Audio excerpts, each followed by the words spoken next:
They will be hostile. Don't know if I can say it on camera, but definitely hate. For me, Milton Keynes is just a poison. Bienvenue dans le derby le plus fou d'Angleterre. Let's go. They are shit.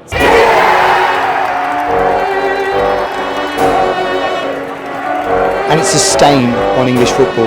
Well, I don't regard it as a rivalry because they just shouldn't exist. Please cook it up. Are you ready, guys? Come on. Come on.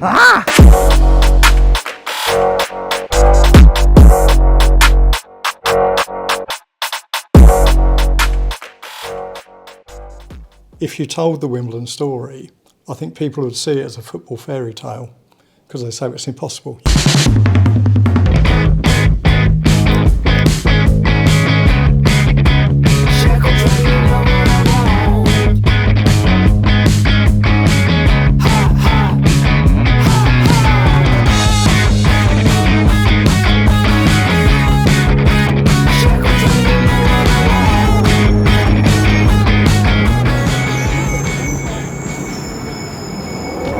Pour comprendre la rivalité unique qui existe entre l'AFC Wimbledon et Milton Keynes, il faut d'abord s'intéresser à l'histoire du Wimbledon FC. Et clairement, on est sur une des histoires les plus folles que le foot ait jamais connues. Le genre d'histoire qu'on voit seulement dans les films ou les séries, et d'ailleurs ça tombe bien parce que pour la petite anecdote, Hollywood en a même acheté les droits. On voulait faire très court sur l'histoire du Wimbledon FC. C'est un club modeste mais vraiment historique d'Angleterre. Il a quand même été fondé en 1889 et c'est un club qui a évolué en première division pendant 14 ans, même remporté la Coupe d'Angleterre en 88 contre Liverpool s'il vous plaît. Donc c'est un bon petit club anglais comme on les aime, avec sa petite communauté locale. Mais c'est à l'été 2002 que tout va basculer. Sans aucune concertation avec les supporters, les dirigeants annoncent le déménagement du club à Milton Keynes, une ville située à presque 100 km de Wimbledon.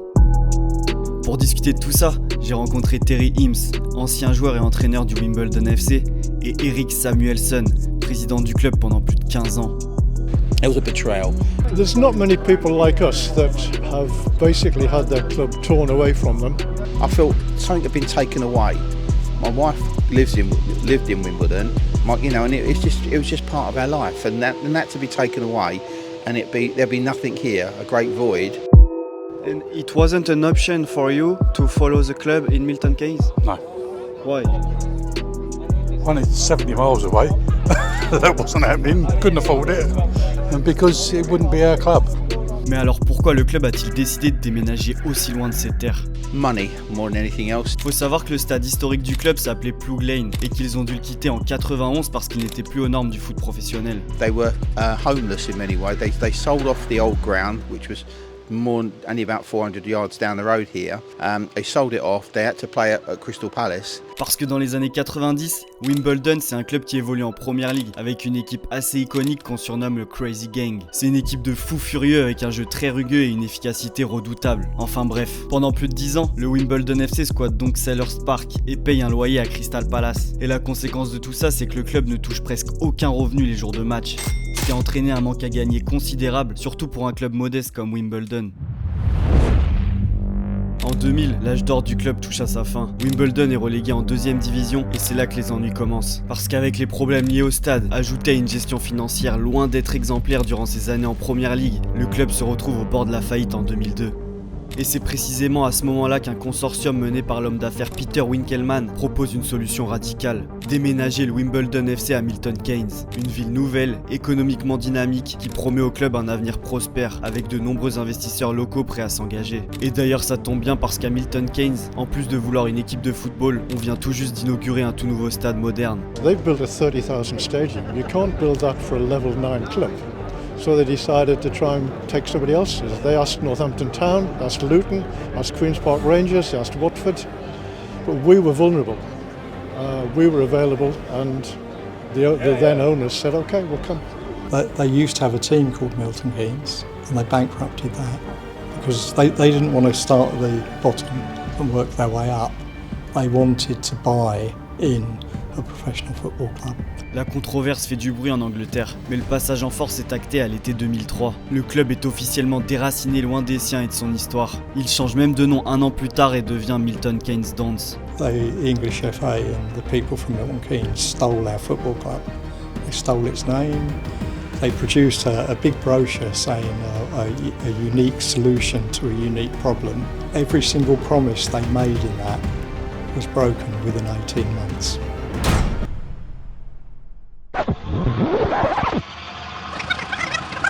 If you told the Wimbledon story, I think people would see it as a football fairy tale, because they say it's impossible.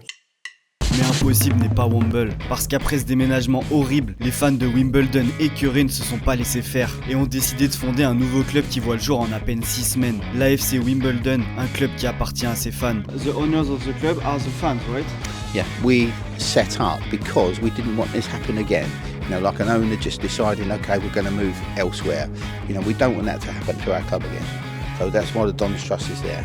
L'AFC Wimbledon démarre sa nouvelle aventure tout en bas du football anglais, en 9e division. Et pour coacher cette nouvelle équipe, un ancien de la maison propose ses services. What was your feeling on the bench for the first game as a coach of the new team?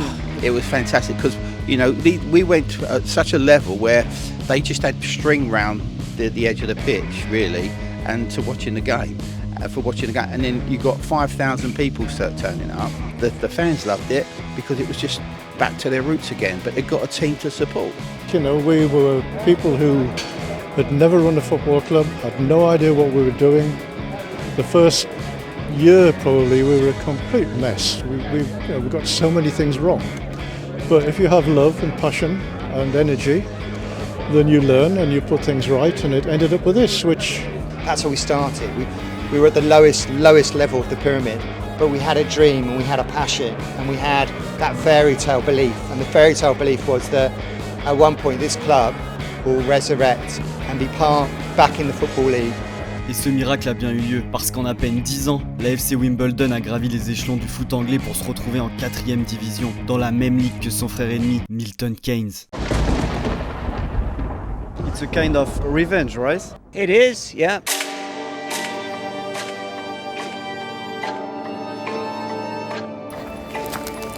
Cool.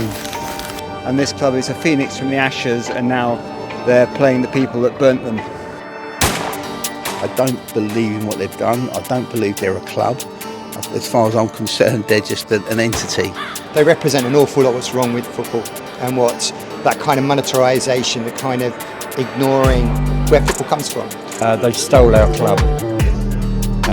We will never forgive them, never. I think you're going to get there's a lot of animosity in the crowd as well. 20 years ago, everybody hated Milton Keynes, and 20 years later it's got worse because they've become completely irrelevant.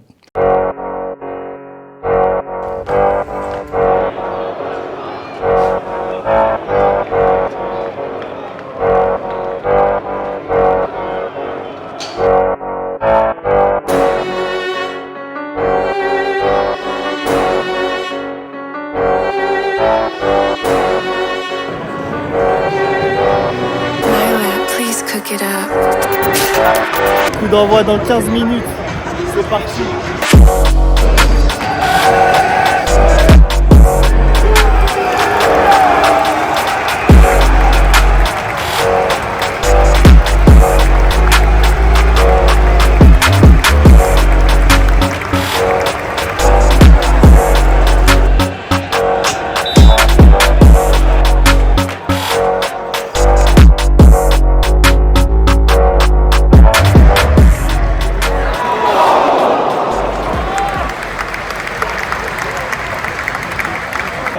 En direct au niveau des 6 mètres, ça sent bon.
Bon les gars, fin du match, 3-0. Au début c'était du match à l'anglaise, ça jouait dur, pas trop de football.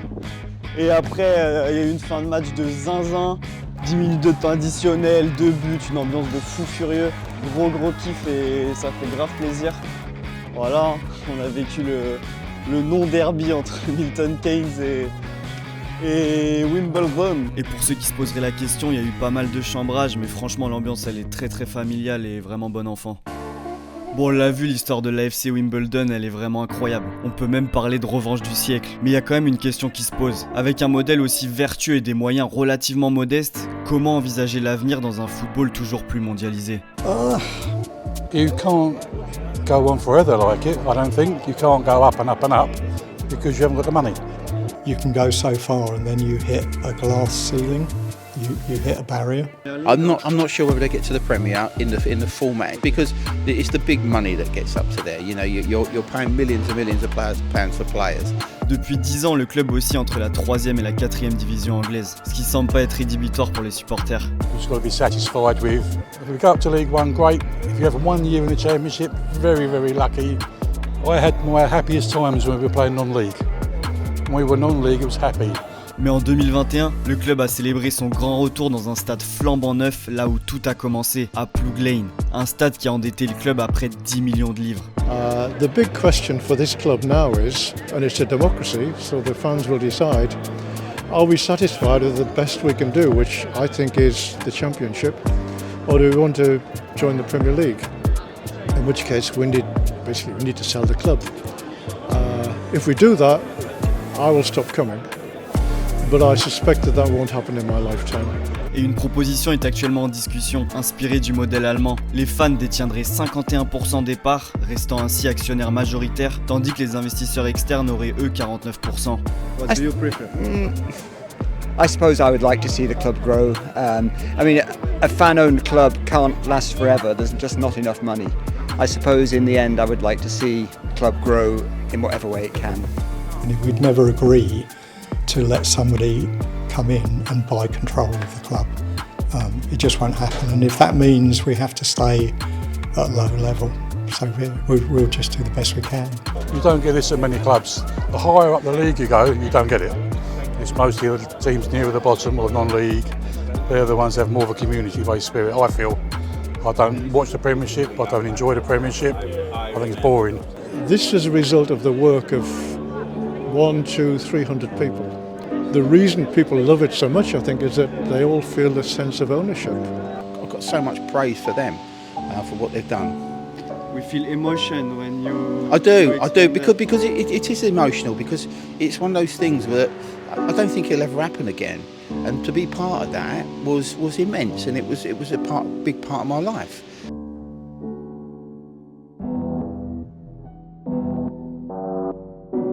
Si cette vidéo t'a plu, pense à t'abonner à la chaîne, ça m'aide beaucoup.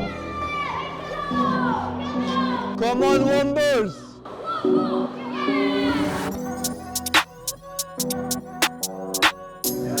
Milton Keynes.